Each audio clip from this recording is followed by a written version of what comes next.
Ezra 1 to 3.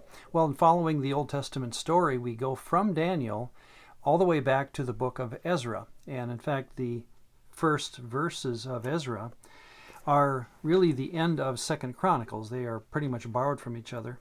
Ezra 1:1, in the first year of King Cyrus of Persia, in order that the word of the Lord by the mouth of Jeremiah might be accomplished. Remember, Jeremiah had promised that after 70 years the people of Israel would go back. The Lord stirred up the spirit of King Cyrus of Persia so that he sent a herald throughout all the kingdom, and also in a written edict, saying, Thus says King Cyrus, the Lord, the God of heaven, has given me all the kingdoms of the earth, and he has charged me to build him a house at Jerusalem in Judah. So he makes this proclamation, Cyrus does. By the way, this is repeated in the Cyrus cylinder, which we have discovered as an archaeological find, that Cyrus, as a polytheist, he is getting this information, and I do believe this is very possible, if not likely, that Yahweh did tell Cyrus, I want you to let my people go. And Cyrus sends out a decree that all Jews living in Persia now, this is again after the book of Daniel is complete, and the year is 539, all Jews who are living in Babylon, or now Persia, are allowed to return back to Judah. Now, he may do this for religious reasons, in the sense that he really believes he's hearing the words of Yahweh, and as a polytheist, he's able to give credence to this God for a while or for a time above his own gods, whatever. Again, a polytheist can move about in his belief or loyalty system. But then it's also a very politically advantageous idea to have people living from your kingdom going back to live in their homeland, as long as they pay taxes and don't rebel. There are obviously political reasons why this could help. So Cyrus says, if you're a Jew and you want to go back to your homeland, you may return.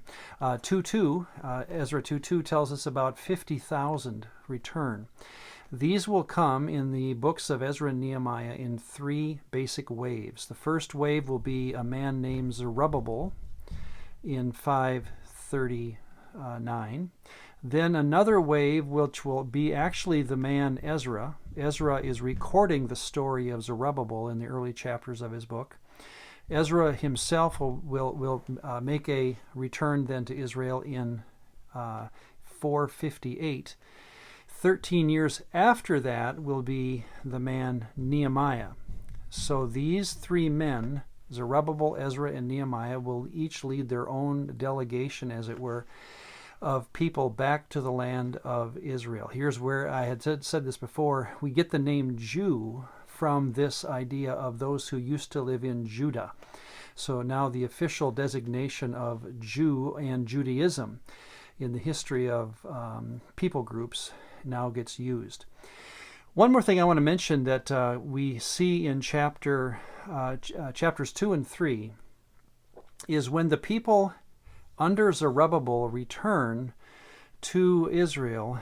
It takes several months, but you'll notice in 2:1 and 2 that they immediately start thinking in terms of a temple. Now let's ask the question, I think, that needs to be asked: why would they make a temple at this time in their life? In other words, they had 70 years back in Babylon to build a temple within that country and to worship Yahweh, but they wait until they get back to Jerusalem to build a temple. Well, I think the answer hopefully is obvious to us, that the idea of sacred space requires in the mind of the Jew that you only build the house of your God when living in the land of your God. And again, remember how they thought that God's presumed presence was limited to Israel. So it's not until they return to Israel that they would make a temple. Notice, by the way, in chapter 2, the first 4 verses, that before they even make the temple, they make an altar and start to worship Yahweh through sacrifices on that altar, and they also start to celebrate the Feast of Tabernacles, one of the feasts celebrated back in the book of Leviticus. Again, I think it's just in the mind of the Jew of this period, as well as really any other people group. I think we could spread this around the known world at that time, that when you go to the land of your God, you provide means for your people to worship that God. And even though all 3 of these men have lived in a foreign land without a temple, the idea of building a temple once they get to Israel. And here's where I'd like to make that distinction. It's not as though God commanded a temple. He may have, but we just don't have evidence of that.